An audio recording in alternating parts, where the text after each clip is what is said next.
safety video for all you preteens that are in the kitchen deciding that you want to cook because you're on lockdown.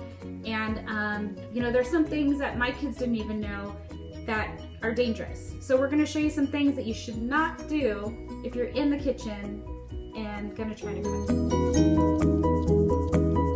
We're going to warm up some leftovers. Analisa, do you want some leftovers? First off, no thank you, but you don't put stuff with aluminum foil inside the microwave. It can catch on fire. That's a big no-no. You never put that in the microwave.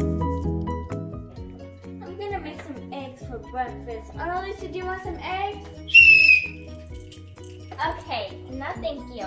But you don't wear a robe or any hanging clothing while cooking by stove. It can catch on fire. Make sure to turn this off all the way so there's no gas going in the air.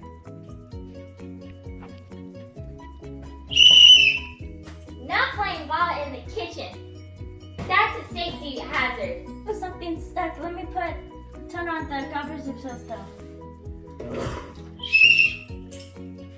Don't ever put your hand in here while the garbage disposal is on, okay? That's a big no-no. You can chop off your hand. Go. I'm gonna make an egg in the microwave. No, it's gonna explode! Kids, don't try these things at home. They really are dangerous. Be careful in the kitchen.